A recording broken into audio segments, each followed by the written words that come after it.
wild stuff at a young age. I remember my first show, we were like getting ready to play, setting up and all that stuff. And there was a dude and he was sitting at a table and he had a bucket of popcorn and a bucket of beer. And this older lady, she was probably pushing 70, had her shoes off and her feet up on the table. Oh, nice. And this dude was eating popcorn, drinking beer, and sucking on her toes. He'd just kind of take turns between the three. Good Lord. And I'm like,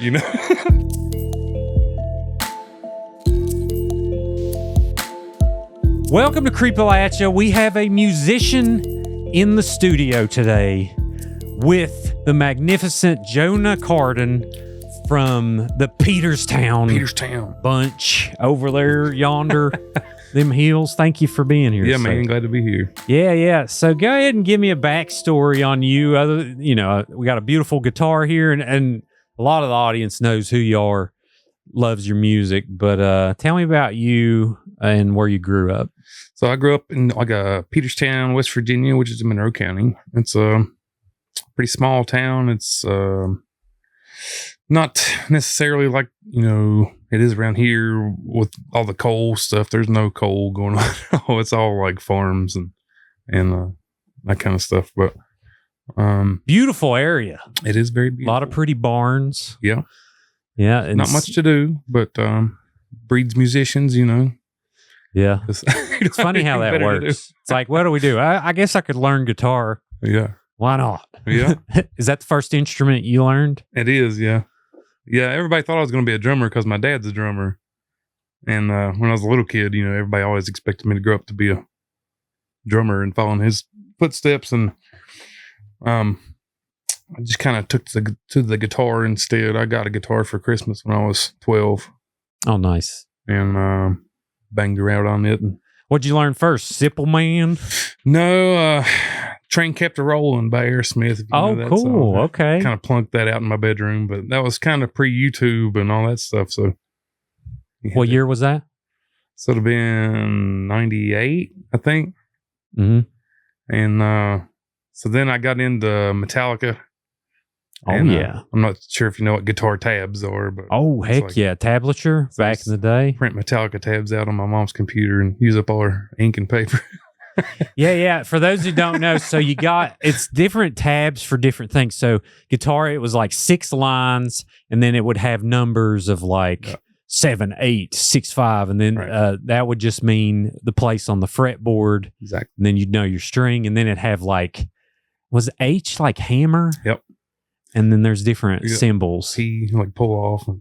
But and most of them were wrong. You'd get about 60% right, and it's enough to kind of sound like the song. Sure, yeah. And I didn't know what I was doing too, so that made it even worse. But it worked itself out. Did you eventually say, I'm going to learn the chords, or did you kind of learn chords early on? Or do you not know them now? Oh no, I know them. Okay, gotcha. So I was plunking around on a guitar, and my uncle had just bought a drum set out of the Trading Journal. Mm-hmm. I don't know if you remember the Trading Journal or not, but it was like a kind of like Facebook Marketplace is now, but a printed version of that. And so he got a couple of his buddies together, and we were all just terrible, but we were all terrible together, and we got better together. And after a year or two of that, we started playing shows and stuff. So I was playing clubs when I was like 13, 14 years old, Oh, nice. Ones you can drink at? Yeah. I'm sure that's legal. Yeah. I had to have my, which he was my uncle, but I had to have a guardian with me. Oh, okay. To be able to even go, That's cool. And they watched me like a hawk the whole time. So I bet you thought you was like the bee's knees. Yeah, I thought I was pretty cool. But. That's awesome. Well, yeah. What type of clubs did you used to play? There was a place called the Night Club in Red Sulphur, West Virginia, that we used to play, and just bars pretty much. We went up to Blacksburg and played some, and anywhere that we could find a gig, But seen some wild stuff at a young age. I remember my first show. We were like getting ready to play, setting up, and all that stuff, and there was a dude. And he was sitting at a table, and he had a bucket of popcorn and a bucket of beer. And this older lady, she was probably pushing 70, had her shoes off and her feet up on the table. Oh, nice. And this dude was eating popcorn, drinking beer, and sucking on her toes. He'd just kind of take turns between the three. Good Lord. And I'm like, 13. He needed a little salt. Is like, okay, Yeah. there it is. Oh, goodness. That's just one example of Rank. some of the weird things I've seen. Was he methed out of his brain or what was it? He's just like, Just chilling. I'm ready for the show. You know what? Good for them. Yeah. To be that comfortable. You know? They were comfortable. That's great. Oh, man. Any certain Metallica songs early? Was it Nothing Else Matters and all that first? Or Yeah, because that was, I don't know. Do you play guitar? Man, I did. I know very little, but I know enough to know, like, my Metallica songs that I played, Nothing Else Matters was the one. Inner Sandman was the one that you could play two different ways. Right. There's like a way low on the fretboard and a way on like 5 and 7, I think. I can't remember. And then One was the one to play. Yeah. But that's, I was very, very amateur level. I got into bass and I got okay at bass, but I never would consider myself good. Right.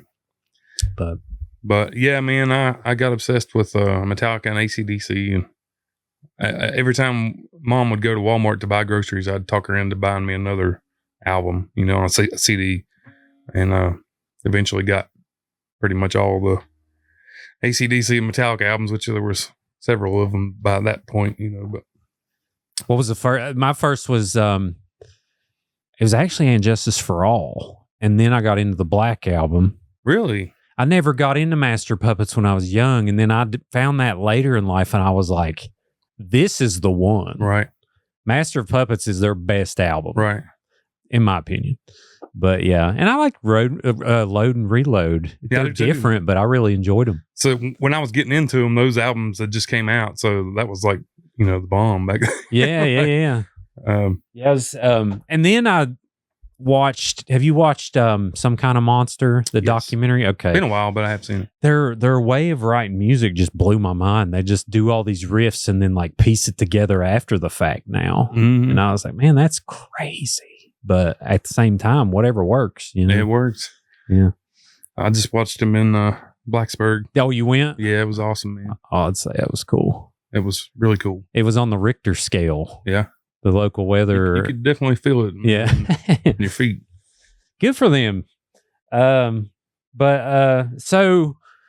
did you write songs early on, or did you not? Mm-mm. It was all covers. Mm-hmm.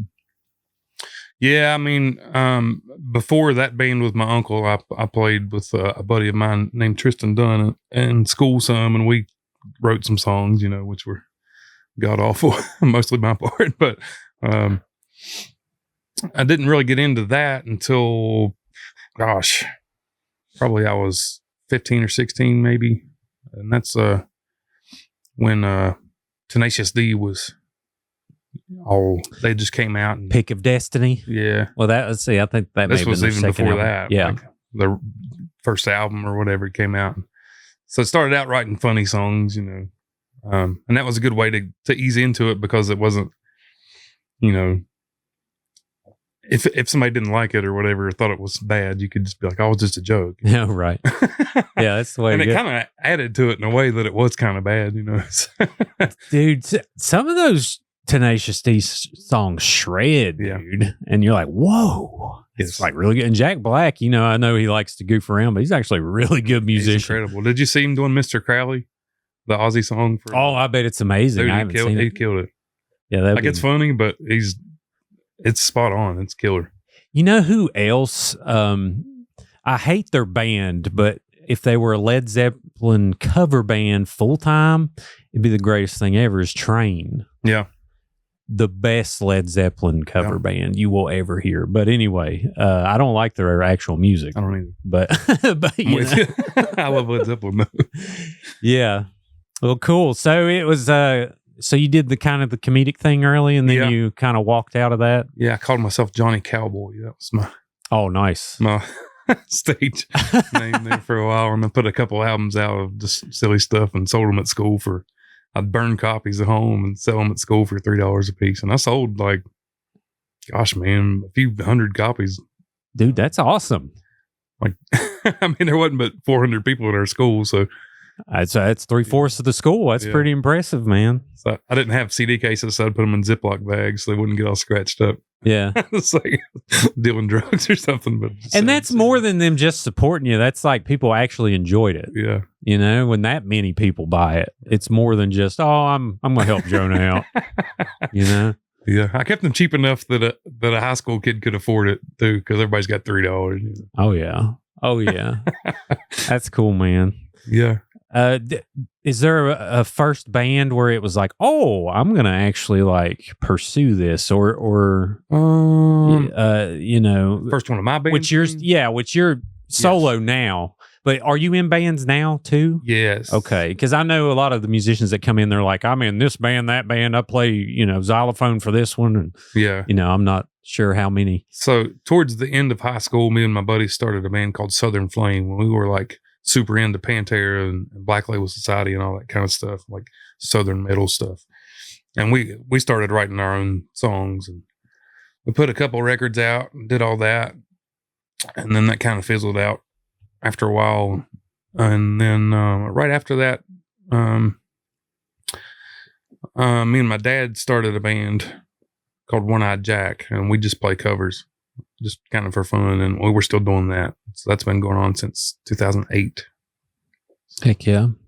Do you do like how often do you play with that band a year? Probably less than 10 times a year. It's kind of, we might play once a month or something usually, but it's kind of a more just let's just go have some fun kind of thing. Sure. We don't really have any kind of agenda as far as trying to get big or. That's fun. Do you have like a standard set list you go to, or? We've probably got 300-400 songs we could play if we wanted to. Wow. And we just kind of switch them out, and because we've been playing for so long, dude. Yeah. It's like you're like Spotify with a guitar. Like, let me dial it up here. Yeah. And we all sing in that band, so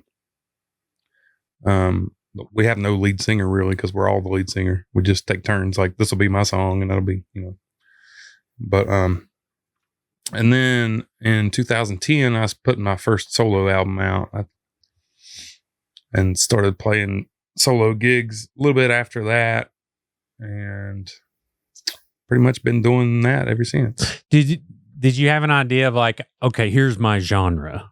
Like, what would you consider yourself to be? I still don't really know, but it's like Alice in Chains unplugged kind of stuff. I really like Alice in Chains, like probably a little bit too much sometimes. And Pink Floyd, it's like sad, acoustic-y, moody kind of stuff. But later on, as time went on, I started kind of blending that in with some Southern rocky kind of Skinnerdy stuff, but keeping the sad kind of spooky vibe to it too. And also some blues and rock, and play a little bit of everything, man. I even do like some metal-y stuff by myself sometimes, but heck yeah, it's just impossible to play live because you can't play a big metal song on an acoustic guitar by yourself. Dude, that'd be pretty raw though, if you could. That's that's awesome. That's funny. I had a interview I did forever ago with OJ from Byzantine, and I was like, yeah, man, I'll come in, like maybe if you want to play some acoustic stuff. And he's like, I don't do that. Right. Like, that's not me. I was like, oh, that kind of makes sense, listening to the songs.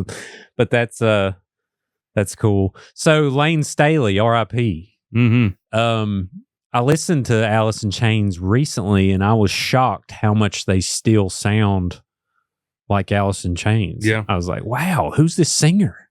Jerry Cantrell was a lot bigger part of that band than he gets credit for. Although Lane Staley is like my favorite singer of all time. Yeah. But I mean, he added so much singing his part and writing the songs and all that stuff too, that I think that's a lot of the reason why it still sounds like Alice in Chains. Yeah. He's like I don't know. Well, it's hard rock. It's not metal. It's like the hard rock version of Axl Rose. Like, he's like has this unique. Yeah. and you're just like, man, I don't know why I love that, but I could listen to it for 27 hours. Power, dude. He had so much power in his voice. And he's such a skinny little tiny dude, too. It's weird how that works. And of course, he OD'd.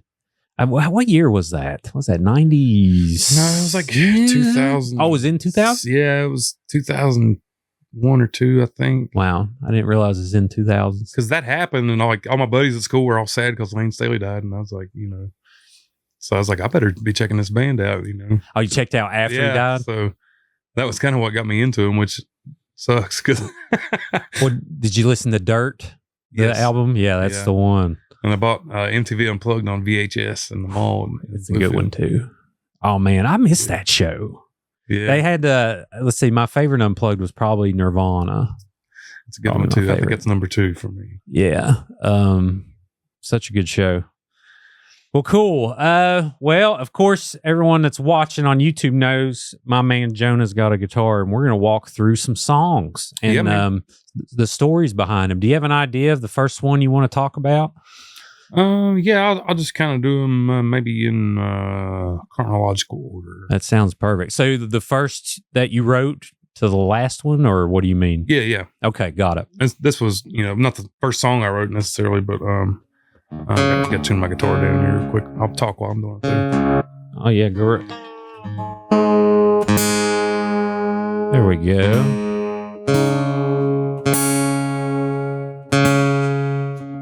Everyone, Jonah is the first one to have reverb on the guitar. And I'm pretty hyped.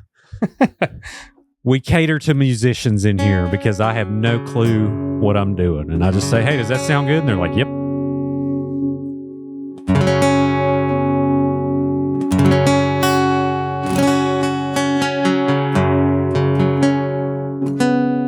Sorry. Oh, you're fine. Take your time. That sounds so clear. I like to write songs in these weird tunings, and it's inconvenient sometimes. It's totally fine.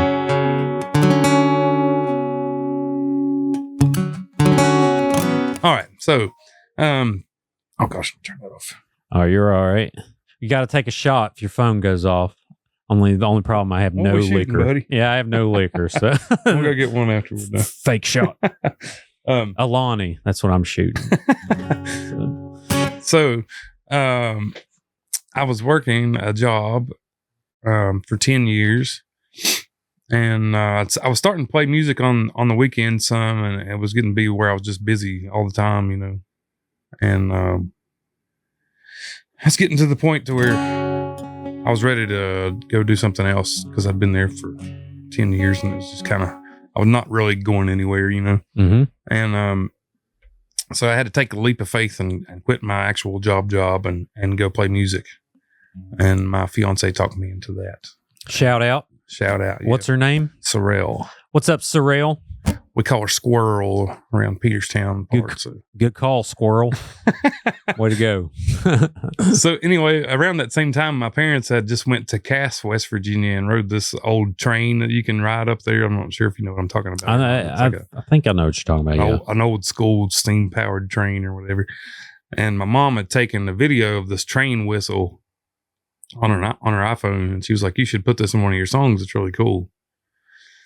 So that was right around the time when I was leaving my job, and I kind of got to brainstorming about putting those two things together. And I wrote this song called "Last Train Home," and it's kind of a metaphor for me leaving my job, but it's about like going to go do the thing you want to do, whatever it is in your life, Yeah.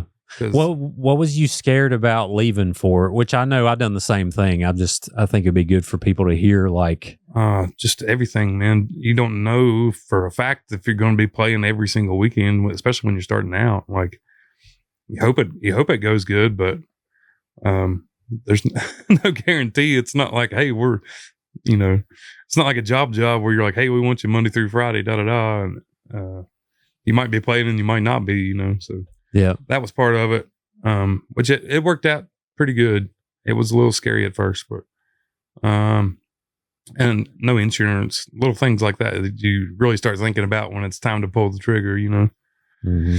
But anyway, This song's called Last Train Home. All right. You are reverbed up.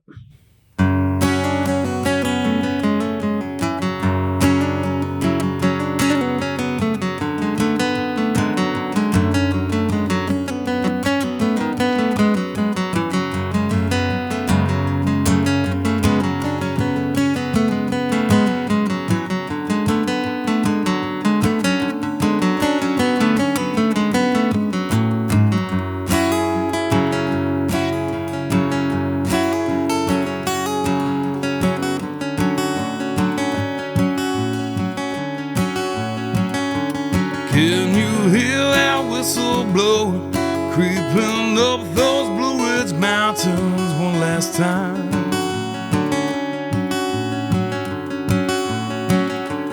Can you see that steamer rolling? Think it's just about to pass that county line.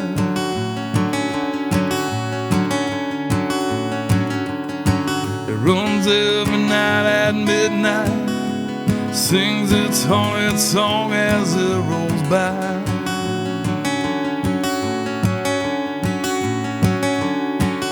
If I don't catch the next one, I'll be stuck inside this ghost town till I die. I'll catch that last train home, send a letter back when I hit Tennessee.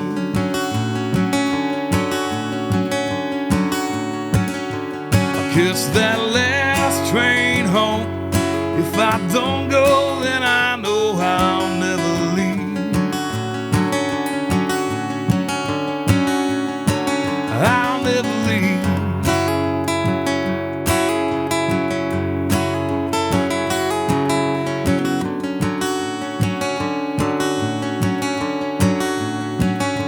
And as it pulls out from the station, got an aching in my heart so desperately.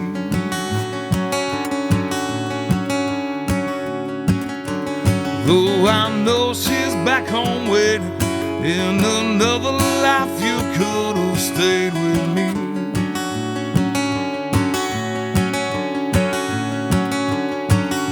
The shadows dance around me as I stare into the moon beyond the trees.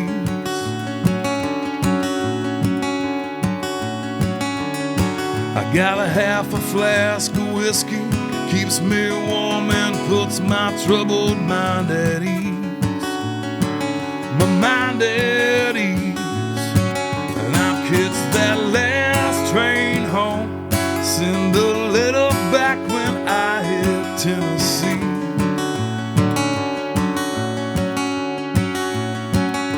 I'll catch that last train home. If I don't go, then I know I'll never leave. I'll never leave.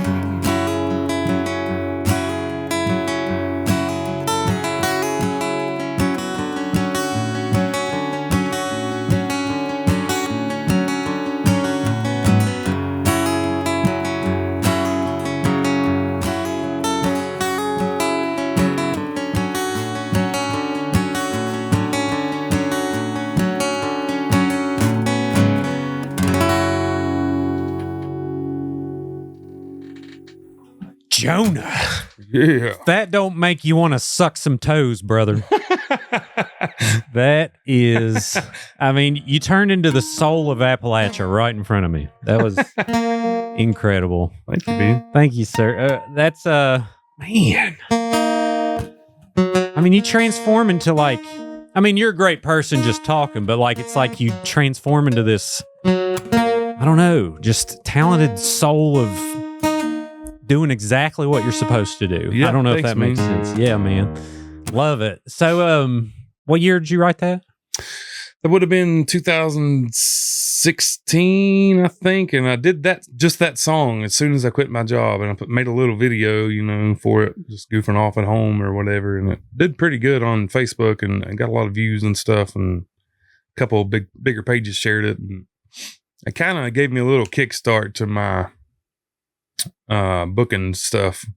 Yeah. It gave me a little bit of heat, starting out. Heck yeah. So what happens, like, first off, for someone out there who hasn't made they may be a musician, but they don't know necessarily how to make a video. I mean, it's not simple now, but it's a lot easier than it used to be. How did you do it?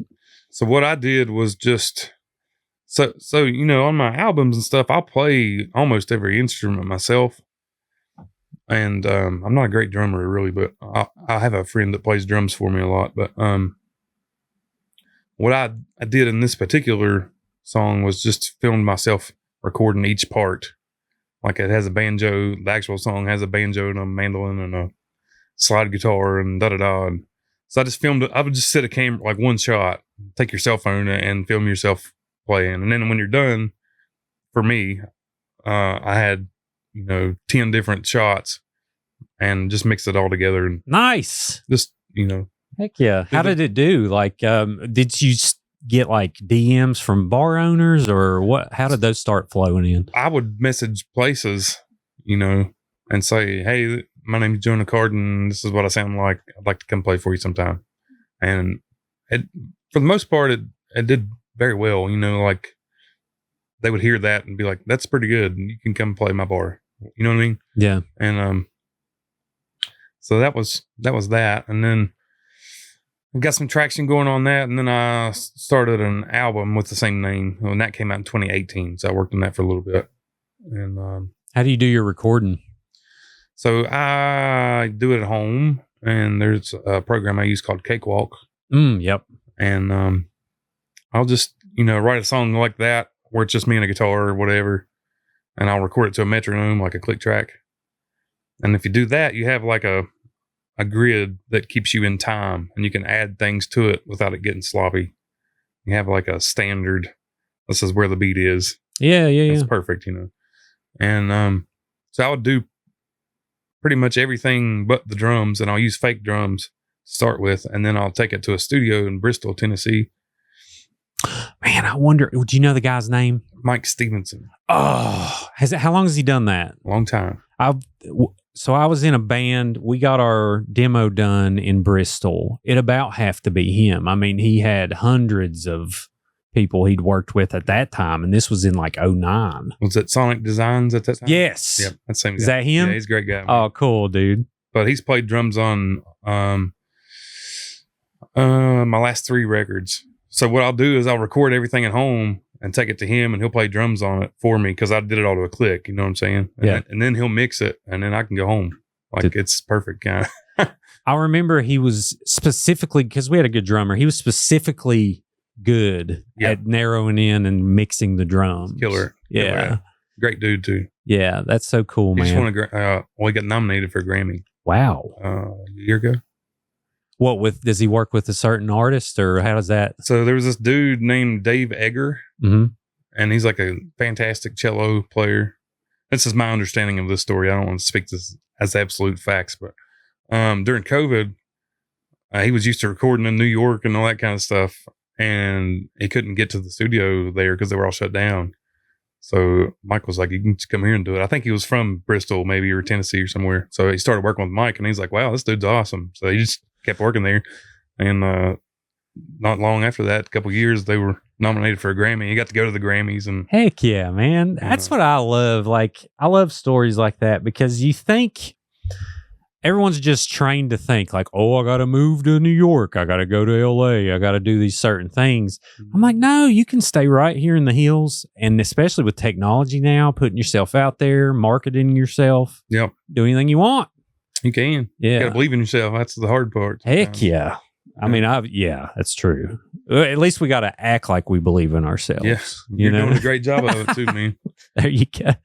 But man, that's so cool. So so you done that was your first solo album in 2018? Is that correct? Second. I did my first one in 2010. Oh, your first one's 2010. That's right. But he recorded it too. He just didn't play drums on that. Gotcha. Okay. Yeah. So how quickly after your second one has it stayed steady since then, or has there been build up, or has there been dry periods? Like, how has your journey been the past? It's been more and more and more, the whole time, except for COVID.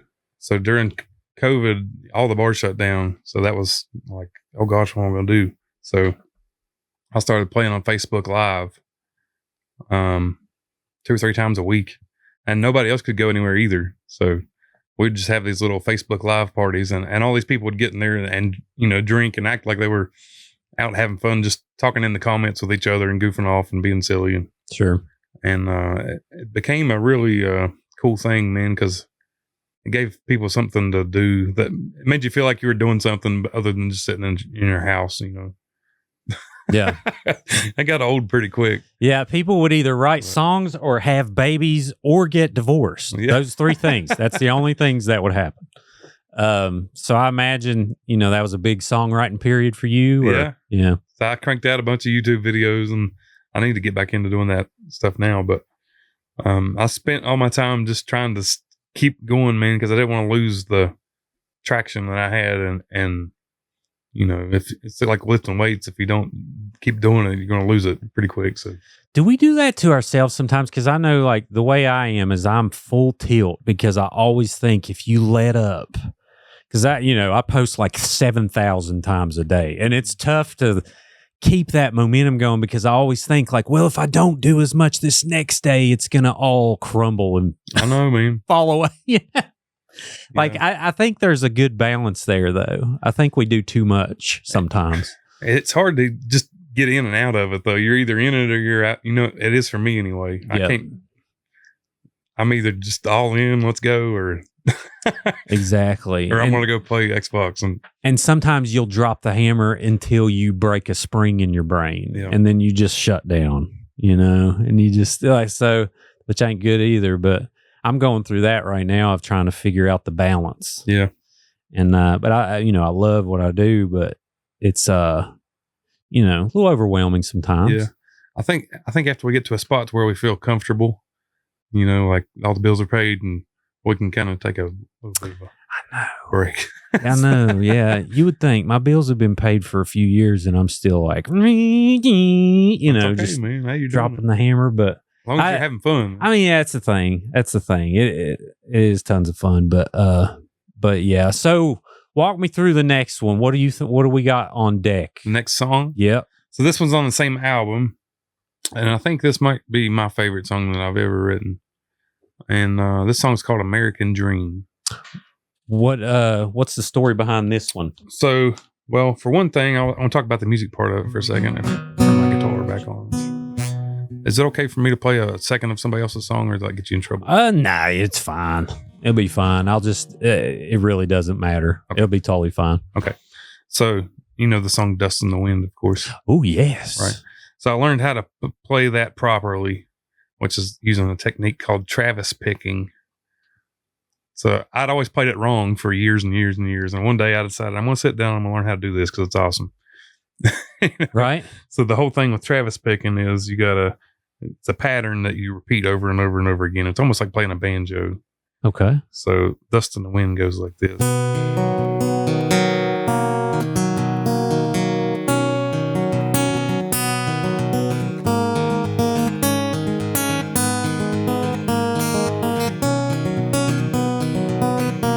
I was going to say, we got to hit the melodies here. I'll try it. I feel like Will Ferrell. Yeah. I don't know when to go in. I'll hop in with you. 3, 4. Close my eyes. Don't know the words. I'm gonna sing them anyway. You got it. Okay. So anyway, all right, yeah. once you finally get that down, I had to Right. spend like 2 days learning how to do just a repetitive motion. Sure, And yeah. It's in 7. It's like it's a weird. It's not like 8, which is kind of it's a 7. There's a rest in there. It's Right. so anyway, learned how to do that, and I was like, oh, that's really cool. I want to write a song using that. So I don't even really remember. I think I must have wrote the music first, and then I had to come up with some lyrics for it. But the idea of this song was like thinking about how much we've really got it made in America, Oh yeah. and we don't appreciate it as a whole sometimes, I think, enough. Sure.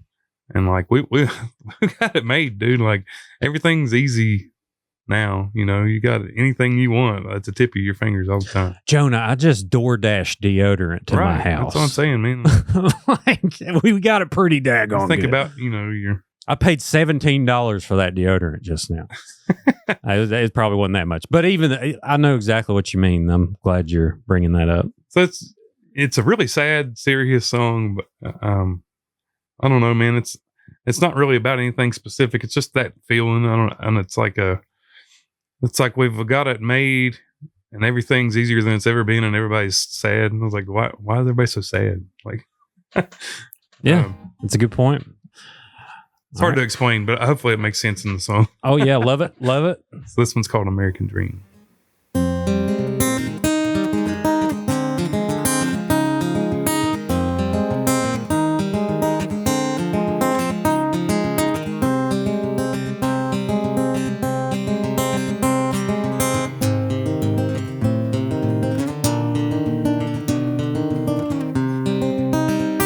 Have some sugar in your coffee cup.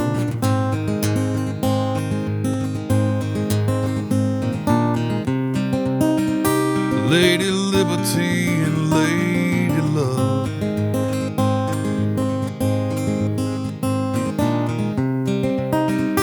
Pledge allegiance to your football team. While we live the American dream.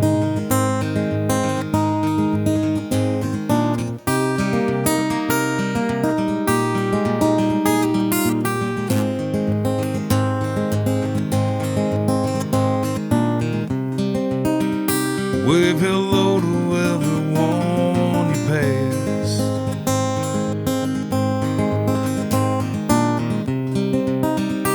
May I take your plate and fill your glass.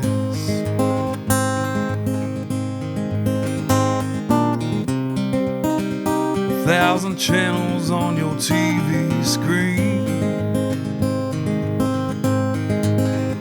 While we live the American dream. While we live the American dream.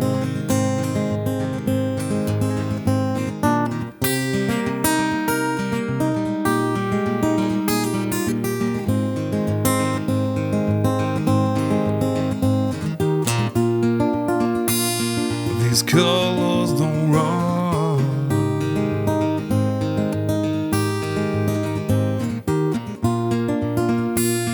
These colors don't fade.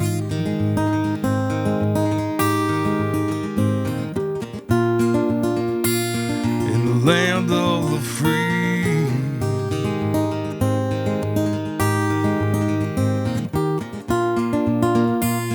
In the home of the brave.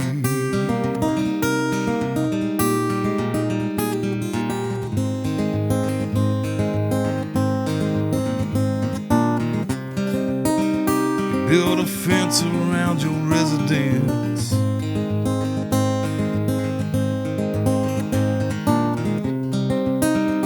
Maybe someday you'll be president.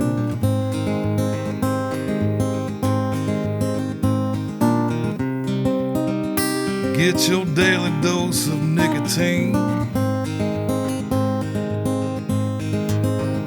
While we live the American dream. While we live the American dream.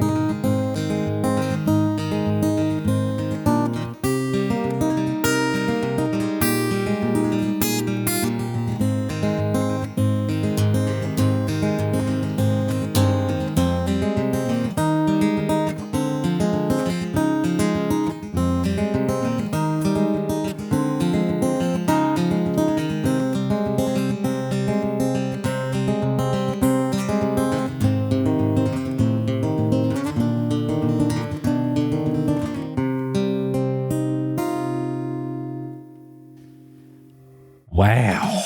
That's like it felt like the Appalachian Radiohead at the end. It was like, that was so good. And I want to stick on this subject for a second. So, why do you think we get, lose perspective sometimes? I don't know, man. I think the internet had a lot to do with it because growing up, I don't remember that. Do you? No, I remember we did it all for the nookie. That's all I remember. And, Woodstock 99 and, new Korn CD, and then learning that Todd McFarlane designed the cover. And like, I remember just not worrying about what my phone was doing. Right. Just living it up, man. I think phones have a lot to do with it. And then we leveled up when Facebook started. Mm-hmm. MySpace wasn't that bad. It was like you got to represent yourself. Yeah, it was cool. I actually like MySpace. Yeah. MySpace a lot. Or you can learn to be a coder. Like you can do, customize your stuff. It was like a way to personalize. And then Facebook, now granted, I couldn't have built the show without it. Like, I'm very thankful for it. But at the same time, nobody loves excess more than us. Yep. And we can't put it down. You know what I mean? And it does damage. Yeah. It's too many echo chambers. I think a lot of times people get in these groups of however they feel, and it just, Yeah. And it tells us who to be mad at. Right. Tells us who we shouldn't get along with. I try to get along with everybody. Oh, dude. Well, think about, when have you had a negative reaction in real life? I know for me personally, it's very rare. Me too. I mean, people are generally really nice. Yeah. You may have some jerk in traffic or something every now and then, but that's probably me at my worst, is driving. Yeah. And stuck behind some. Yeah. Idiot. Road rage is a thing too, but yeah, man. I don't even remember. I like, maybe someone got short with me when I worked at McDonald's or something. Right. I don't know. But yeah, man, I think it's important to kind of reflect and be like, hey, you know what? I don't have a bomb being dropped on me right now. Yeah, exactly. That's kind of what that song's about. Exactly. Yeah. But I love it. And I hear your influences in there. Yeah. Like I got chills when you switched up on the bridge, and I was like, ooh, yeah, that's my kind of stuff. Your voice, how long did it take you to cultivate this thing? Like this, it's a really great monster, but it's like, it's not your voice. So I started out singing metal, Yeah. Which is like, you ever listen to Pantera at all? Oh, yeah. So that was kind of where I started at, trying to sing like him and Zakk Wylde and all that kind of, Yeah. I did that for a couple of years. And that was like the first serious, hey, I'm going to sing and it's not a joke anymore kind of thing I did. And how long did you figure out, like, well, I got to use my diaphragm and not my throat, or my voice is going to throw? At least it was for me when I used to do metal. I used to blow my voice out every night. All the time. Seriously. And we would play 30-minute sets, and into that my voice was toast. But I'd say Zakk Wylde was a pretty big influence on that, man, because he always had an acoustic side of things he would do, and he would change his voice to more just singing. It was almost like an Allman Brothers kind of thing, Southern rock kind of. So he was definitely a big influence on that first album, and then later on, I kind of got more into people like Chris Stapleton, and not that I sound like him, but Dude, I thought Chris Stapleton, when you sat down, I was like, y'all could be brothers. Yeah. That's funny you said that. But I started getting some more influence besides just Pantera. Sure. I opened my brain up, or my mind up a little bit more. Met some friends that listen to different kind of music than I listen to. But yeah, man, and just practice a lot, playing a lot of shows and doing a lot of covers of different people. Like, if you're singing a Bob Seger song, you want to try to kind of sound like Bob Seger. You don't want to like imitate it to the point to where it's like you're doing Elvis impersonation or something. Right. But you want to kind of take on some of their tone or whatever. That makes sense. Well, it's an instrument in itself. Yeah. And you craft it over time. And is there a way you protect it from blowing out, or is it kind of like you're good now? Not other than like if I push it really hard and just sing a song that's like me redlining out, Right. if I do too much of that, I'll start to lose it. But now I can recognize when I'm starting to lose it and back off. Nice. Not When I no do honey tea every day or anything like that. No. I just, I'll play a Johnny Cash song and sing real low, give my voice a break a minute, or play a song that's got a bunch of guitar stuff in it. Just kind of pump the brakes a little bit. Yeah. And I'm okay. That's awesome. You was talking about some of the musician friends you have. Who was among the first people, that you started to meet around the scene? Because what I think is so cool about Appalachia is it seems like, I'm not heavily involved in it, but it seems like pretty much everyone's friends. Yeah. Like everyone collaborates and everyone plays on each other's shows and there's all kinds of good things going on. Is there any particular that you met early on that you've carried up until today? Yeah. Oh yeah. Rob Jones, he played in a band called Beyond, but he started playing, like we were friends before that. And, one day we were sitting in his garage and he's like, I want to learn how to play guitar. So I showed him how to play like a G chord and a C chord or something. And dude, like, wasn't long after that, he was like, I'm gonna start a band and write songs. And then he was like out like playing music for a living in like 2 years. It was nuts. Oh, wow. That's awesome. It went from, I don't know how to play guitar to, Heck yeah. So that was cool. And he's like my best friend. We're really super tight. And then I met like Matt Dill and Matt Mullins and all those guys. And Matt Mullins, man, he's been such a glue around here. It's just, I think he's responsible for a lot of that community you're talking about and everybody being friends. He wore your shirt. I know. That's what I'm saying, man. Yeah. And he's just a bright dude, like just a bright presence in the room. It seems Good dude, like, man. Yeah. And yeah, I could go on and on and on about all that, but I try to treat everybody, the way that I would want them to treat me and not to make a bunch of enemies. That's my whole thing.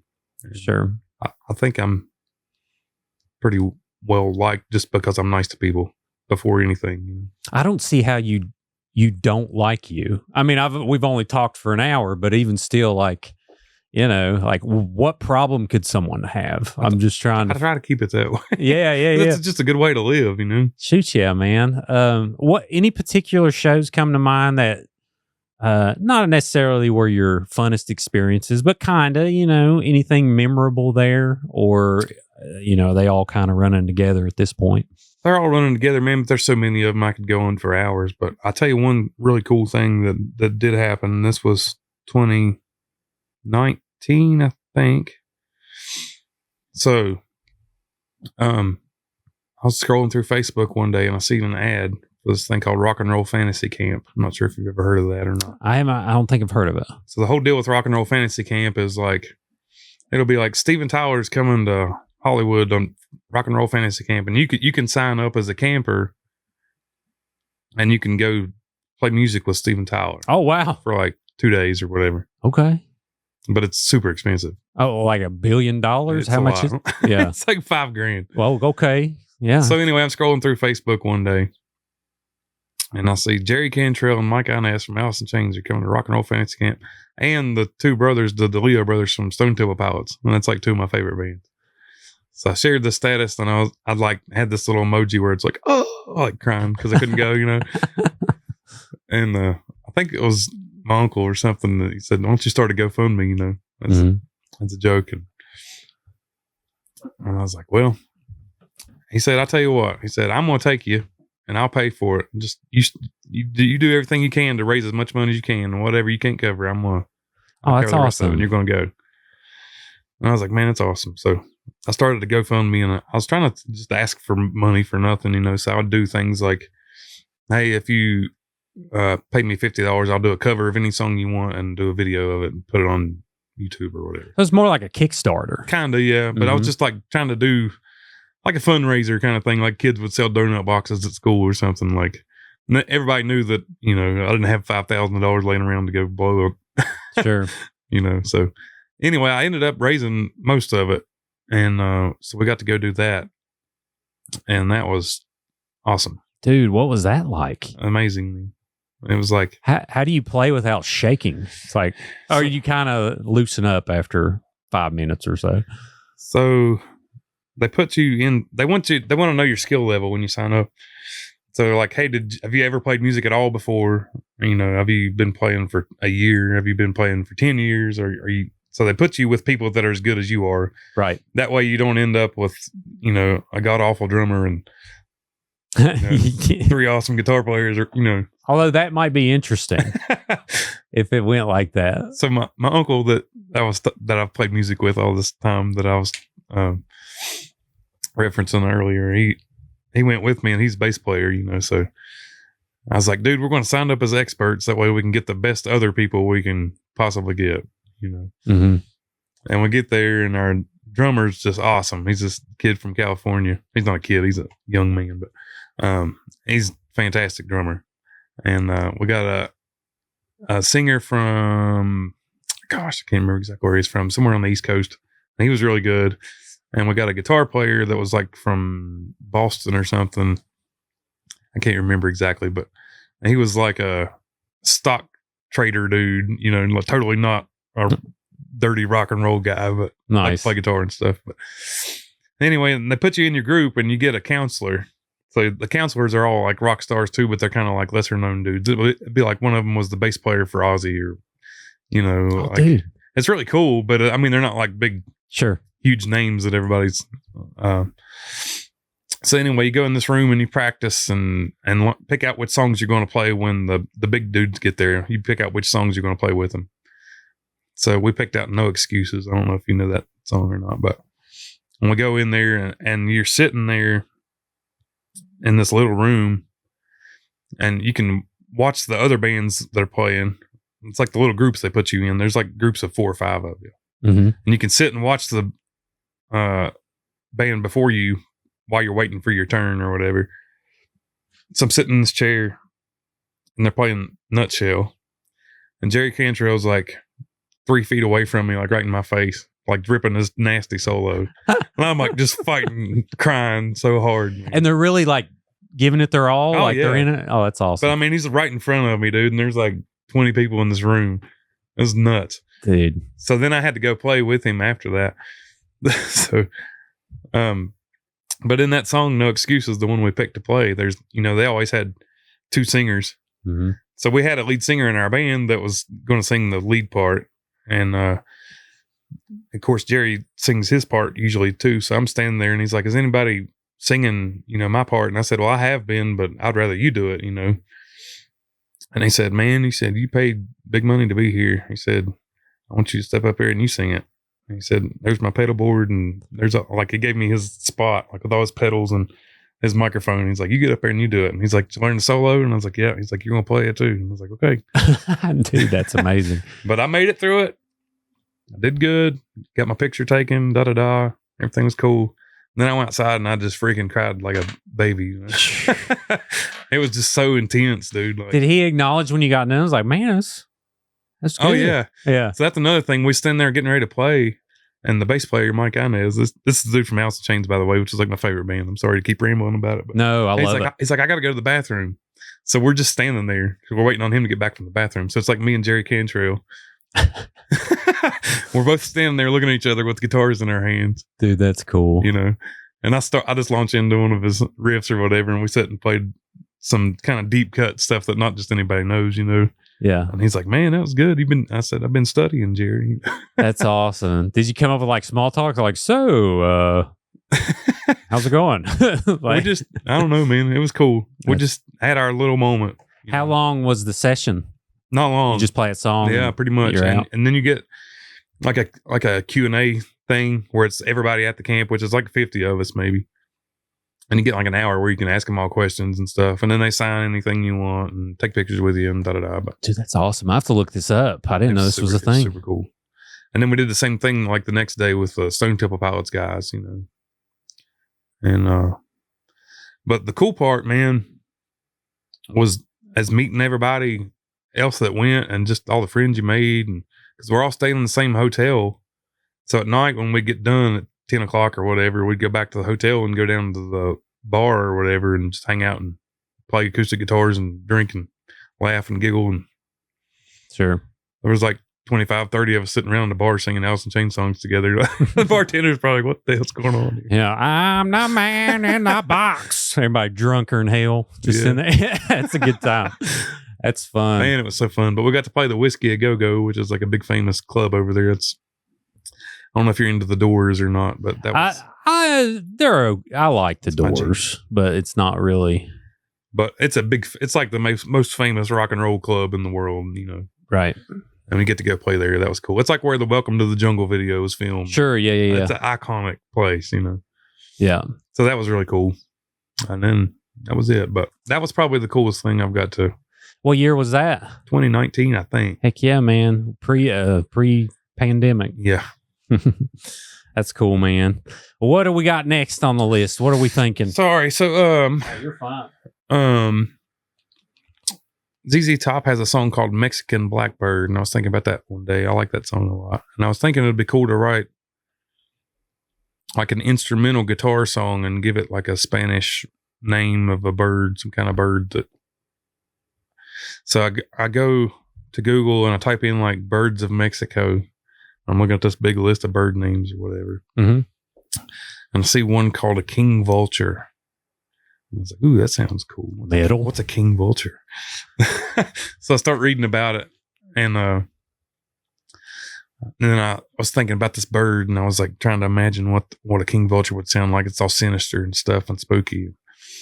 And so I wrote this one as like a metaphor for a person that's kind of vulturous in a way where, you know, like when I started playing, nobody would have anything to do with me, kind of, and then you start getting some traction and some heat, and everybody's like, "Hey, man, when we going to jam?" And you know what I mean? For like, sure, yeah. No, wait, yeah. you wouldn't write me back 2 years ago, you know? Yeah. So that's kind of, it could be anything to anybody, but that's kind of what it was about as far as the inspiration for it. But this song is called King Vulture. Hope you like it. Love it. Hammer down. Gosh, let me start again.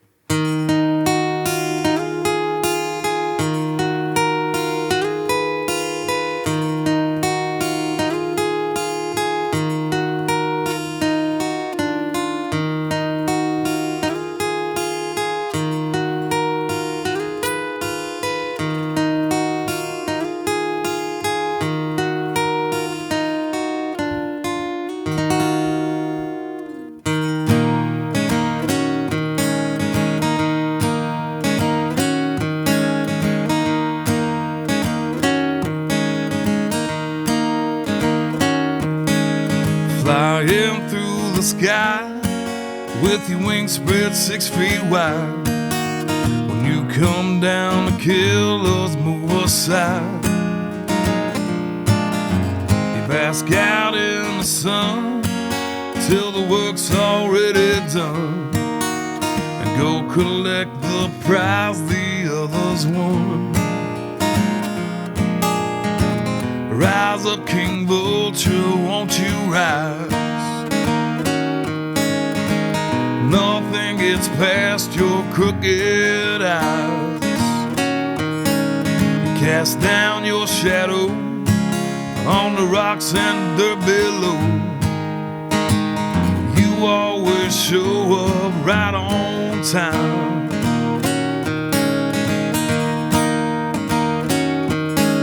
Send the message down, there's a brand new king in town.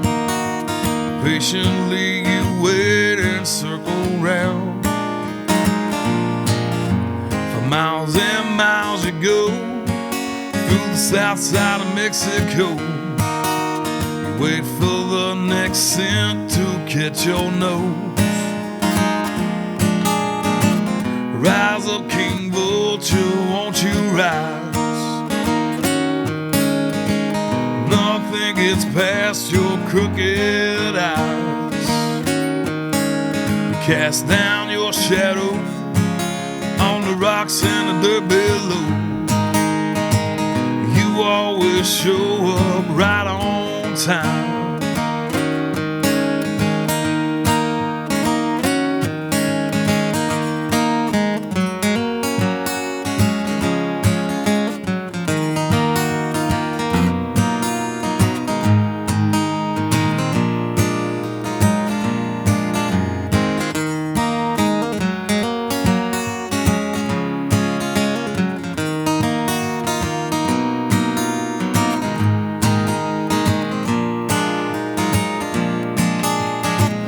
Rise up, King Vulture, won't you rise? Nothing gets past your crooked eyes. Cast down your shadow on the rocks and the dirt below. You always show up right on time. You always show up right on time. You always show up right on time.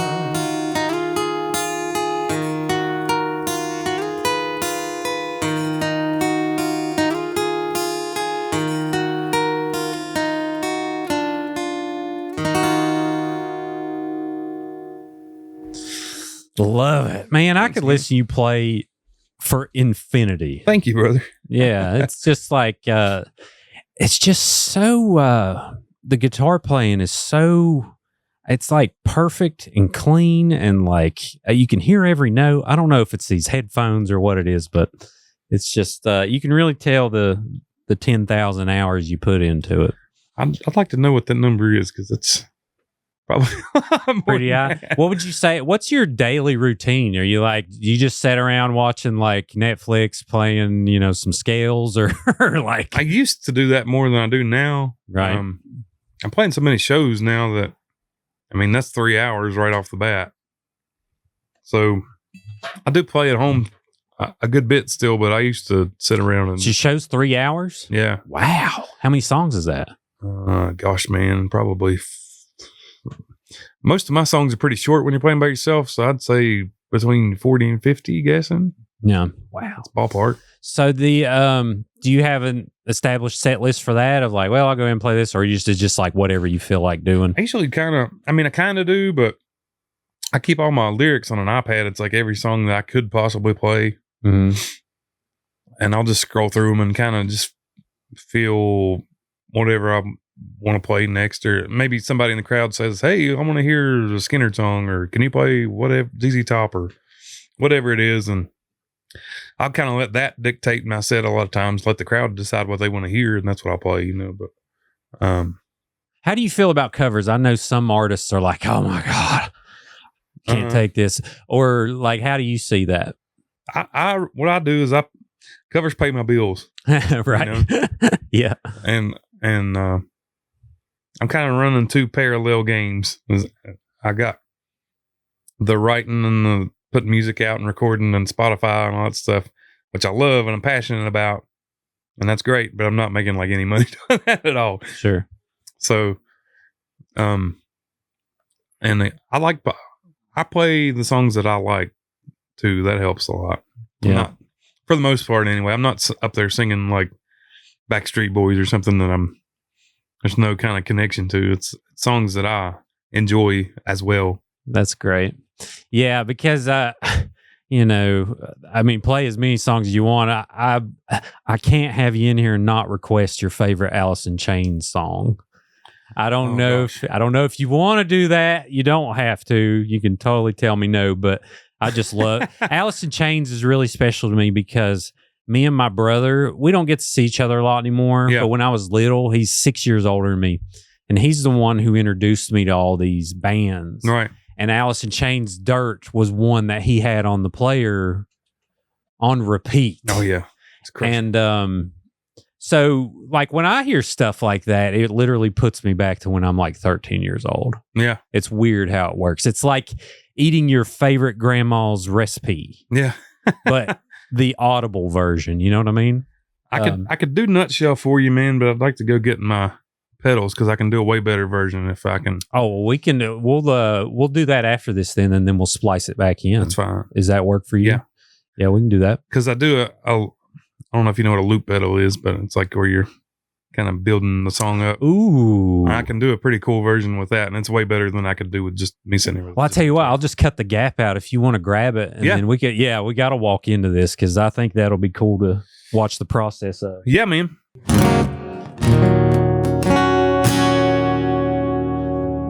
Already sounds like it. I heard the chord. I'm like, there it is. All right, we're back. So it's a show of firsts, and Jonah has graced me with the presence of his pedal board, which we haven't had in the studio yet. And I'm very excited to get into this because explain to people what this is and how it helps solo shows become, more epic, if that's all right, the way to put it.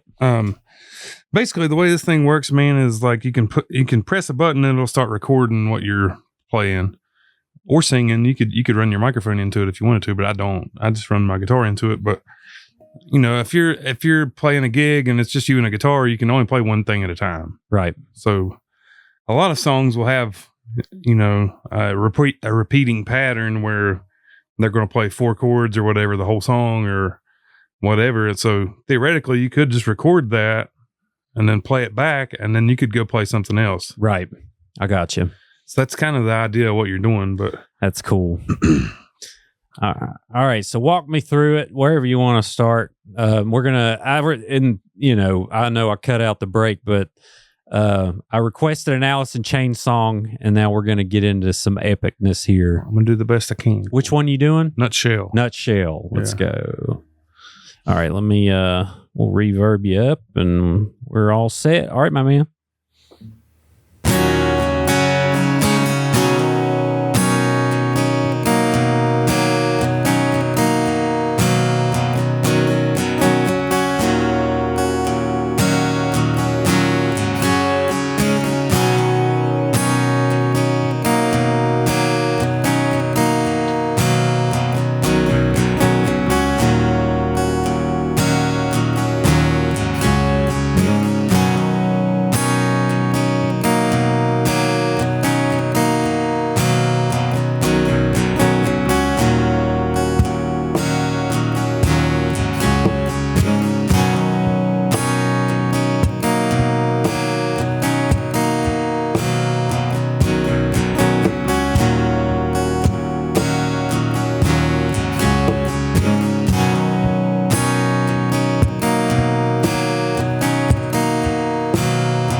My God. Yeah. That was better than the actual song. That was like, that's the greatest thing I've ever heard. I'm just going to say it. My whole body turned into a single goosebump just now. Thank you, man. Yeah, man, that was incredible. Oh, man. Wow. So it gives you the option of building something bigger than you can do just because a lot of people, man, if they don't know, they think you're playing some stuff you brought from home and you're like doing Jonah Oki over here, and it's not what you're doing, but they just don't know any better. But dude, that was like watching you do. I don't know how you remember to do everything you just did. It's like you gotta hit the right pedal. I don't know if you screwed up. Did you screw up any? I don't think you did. Not too bad. No. I mean, like, just remembering what to hit, you just see how much practice you put into it, man. That's really, really incredible. Have you used that to like create any solo type songs when you're out, or when do you use this? Yeah, I mean, I don't do it on every song because it kind of gets old if you do it all the time, Right, yeah. But I kind of try to use it in creative ways. Like a lot of times all I'll do on a song is just for a section, I'll play a little bit of the rhythm. That way I can play the solo that's supposed to be in that song. And then I'll just get back out of it. And that's the only time you'll ever hear it in that particular song. But there's certain things that, the whole song is looping and it's all got drum beats and bass lines and da-da-da. But that's incredible. I love it. Well, thank you for doing that. Yeah, man.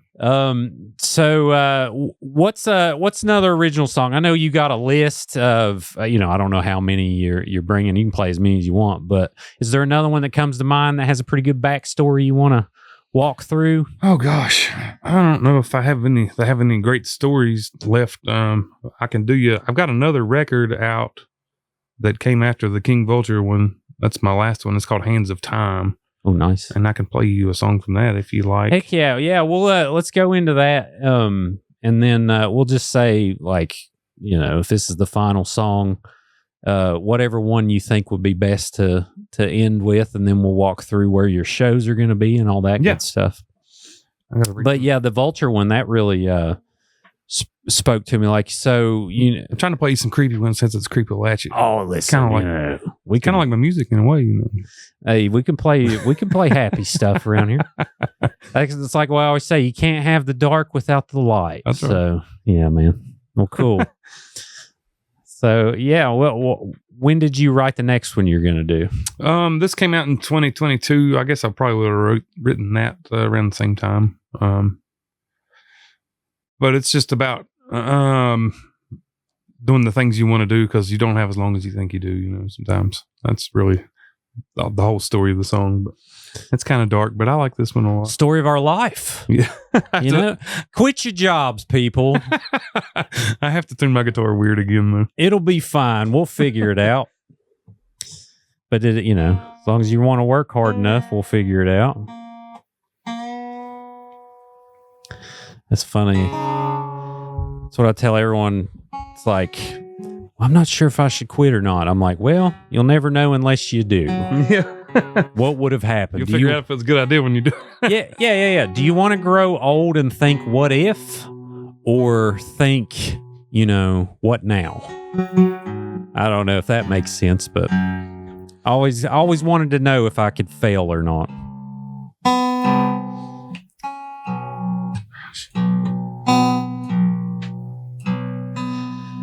So how many songs do you have that uses the capo?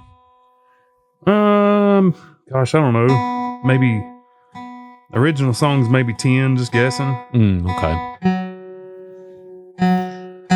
I got into Led Zeppelin, and he's always tuning his guitar all wacky, and I thought that was cool because it gives you weird, different sounds that you can't, like you couldn't possibly play this in the standard tuning. Your hands would have to be, all right, you know what I mean? Because you're tuning some strings down, some strings up, and don't they have different names? Yeah, how they're tuned. It's like, I stole this one from. This is actually a Led Zeppelin tuning. I stole this one from. Well, they stole a bunch of stuff too, right? So it doesn't sound like. I love Led Zeppelin, by the way, but yes, they did. They did. They As much still had as to it- have the talent to make it happen. As much as it pains me to admit. I love them, but all right, go ahead. Let me. Here we go. Or yeah, tell me the story behind it, and then I'll reverb you up. There's not a ton of a story to this one. It's just called Hands of Time. It's just about doing the things you want to do because you don't have as long as you think you do. It's kind of a dark. So Let's go. Like Love it.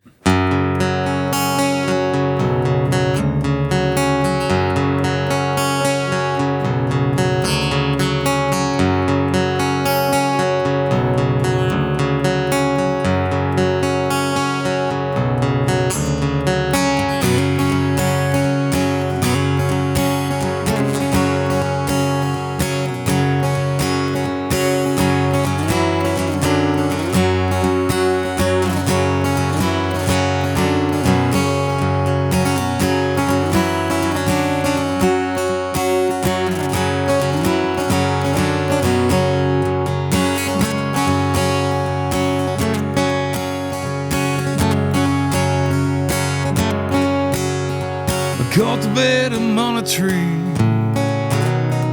intended from a seed. Capture all the fallen leaves in hopes it will provide. Your worries cast aside, push down every puzzle piece firmly in its place, and try to get it all complete before it gets too late. The answer lies in wait, it slips away.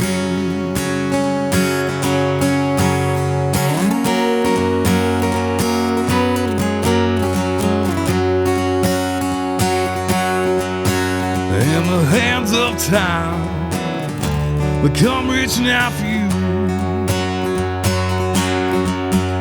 In the hands of time, they come reaching out for you.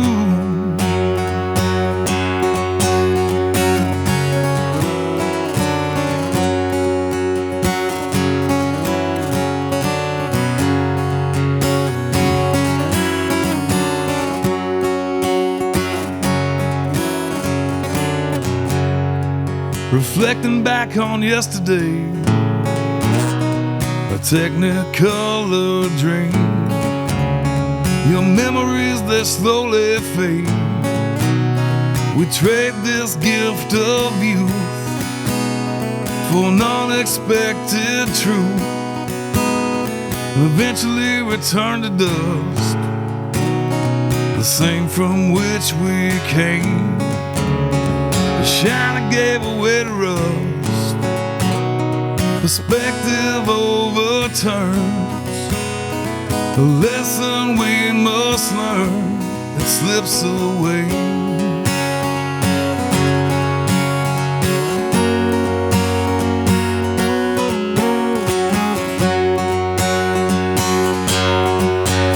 In the hands of time, I come reaching out for you. In the hands of time, I come reaching out for you.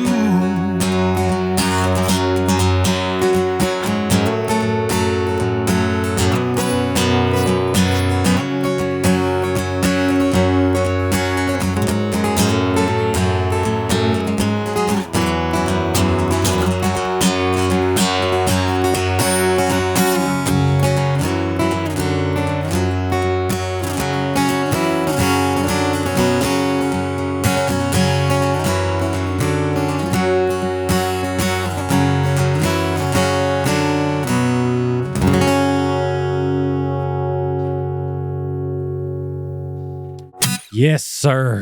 Yeah, man. I'm going to listen to this episode 100 times. I love it. Well, so what's next? You, where? What are your plans? What's the future plans? So I'm for the last year, me and my uncle Adam have been building a studio. Mostly him. I'm just the help, but he's been nice. teaching me how to build things.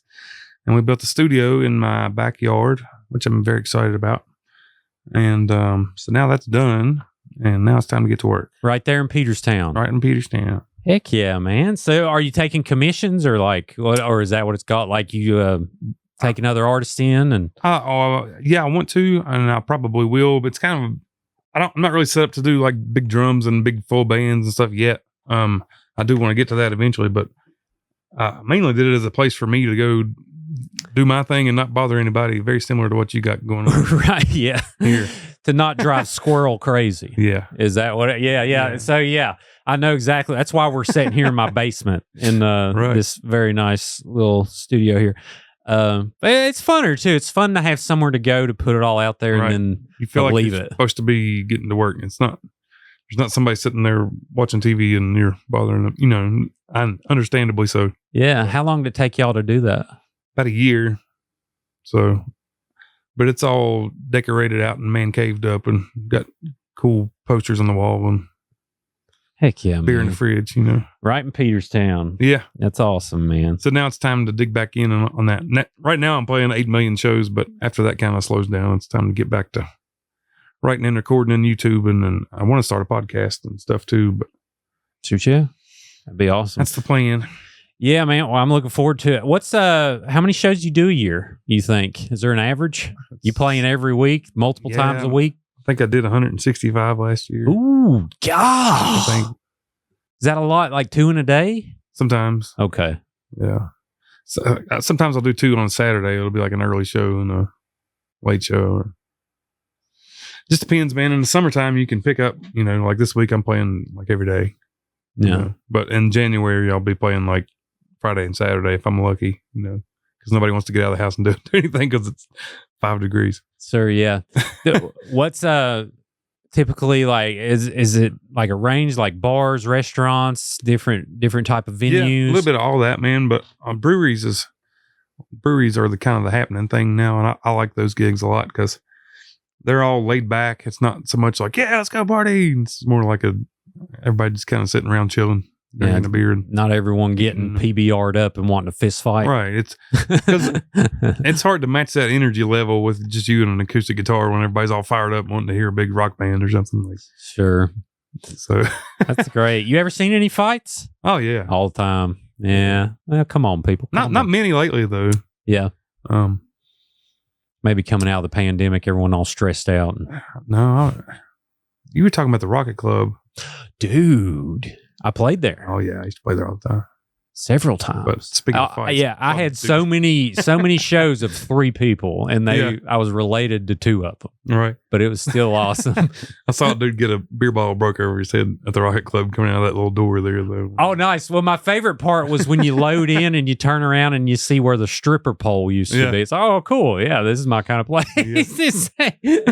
But now it's sad. It's I don't know where Sharon is now. Is it Sharon? Yeah, man, I haven't seen her in at least 10 years, man. I hope she's doing good, but I haven't seen her. I don't know. And the guy there, that was Ralph. that was with, was it Dragnun? Yeah, that was her son, right?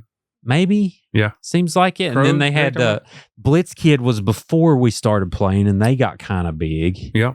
And but now it's like there's like 10 tons of gravel in front of it, I know, and there's man, an so old sad. school roadster on the roof. Yeah. So I think they turned it into something else for a minute, maybe, but I don't know. yeah. Those were the days, man. Used to have a lot of fun in there. What band did you play in there? Southern Flame. So I bet so in 09? 08, 09? This was more like 05 through 07. But yeah, we were still playing some then, but that was when we were still been playing a little bit. So I was in a band called Keep the Victim Warm from 08 to 09, and we played at the Rock. The only place we played was the Rocket Club, and we played this bar in Morgantown called Fuel. And I don't know if that bar is still there, but that's the only 2 places we ever played. Yeah. And it was just so fun. Oh yeah. But yeah, man, how cool. Make $10 a night and split it 4 ways. Oh, dude. No, well, yeah, basically it was like, gas to get there. basically it was like, give me a beer. Perfect. Yeah. Let's do it. We went to Morgantown and you know, it was one of those things of like, well, you'll get a percentage of like what we take in. And we went up there and there's no agreement or anything. And I'm like, well, how are we all going to get up there? So we all just were sitting around and I was like, you know what? Screw this. I'm always going next level. So I said, I'm going to rent a U-Haul. because we didn't know how to get the drums and all the equipment up there. I rent a U-Haul, cost me like, I don't know, $300. Went up there, we got a hotel room, we did all this stuff, drove all the way up there in this U-Haul, like driving down 79 or whatever. We go play this show and it's packed full, and we had a great time. And there's this band called Bleed there that was awesome. I don't know if they're still playing, but they was so good. And anyway, we had a good time. And at the end, I think the owner took me outside and was like, yeah, I just had enough to cover the bartender. Right. And I was like, oh. Yeah, I've got that trick pulled on me a few times too. It's a trick, right? Yeah. I was looking up after, and apparently that's a thing. Yeah. Which is unfortunate. Yeah, I fell victim to that a few times too. How do you prevent that? I don't guess you can you? I just agree to a flat rate. No. Right. You know, if you make $8 million, great for you. But I'm still getting mine. Do you require it do you require it ahead of time? You almost have to. Oh, really? No. Okay. Well, I play a lot of the same places over and over again too, so I know them. I've been there already 50 times. Oh, yeah. So it's cool. Yeah, this guy, I don't know him in real life, but I was like, that's kind of shady, but it was really about the experience anyway. I mean, literally, we wouldn't have broke even. No. So I was just like, still dirty, man. It is, yes. Pretty dirty. Some kids got all these speakers and do all the work, and you just sit there with a big fat wad of money in your pocket. It was a task. It was a task getting everything up there, and then we got done, and then I went in and I was like, come on, guys, let's go. We're out of here. But then sadly, the guitarists moved to Chicago, and the band kind of went their separate ways. But it was fun. Yeah. It's a good time. Cool, man. Well, let people know this is going to release in August, but you have a schedule for August? Like where can they keep up with you at or hire you? Or find me on Facebook, man. I'm easy to find because I have a weird name. So just find me on there. I only post once a week, and I'll just put my shows for that week. I'm trying not to drill it in everybody's brain so much that they get sick of it and don't want to see it anymore. So. Oh man, I don't think. Yeah, people ain't getting sick of you, obviously, and I know this was really special hearing that here in Nutshell, and just made me think about my brother, and which my brother's still alive. We talk, but people get busy. Yep, and it's just gonna be real cool to listen to that. I'm gonna send it to him. Cool, man. See what he thinks, but. Yeah, man. Well, thank you. And everyone, Jonah Carden on Facebook. And it's funny, he told me it's Carden like garden with a C. That's right. It's the easiest way to remember. Yeah. Well, and everyone else out there, be sure to check out Jonah. And before you leave this video, be sure to like it. Subscribe to Creepalachia if you haven't. Comment below. Tell us your favorite song of this show. I know it's going to be very hard for me to pick. I love them all. But also, if you're listening on Apple or Spotify, take a minute, leave a review. That'll really help the show be found. And we are on Facebook and TikTok, and we have merch now, creepalachia.shop. And above all else, everyone always remember, long live Appalachia.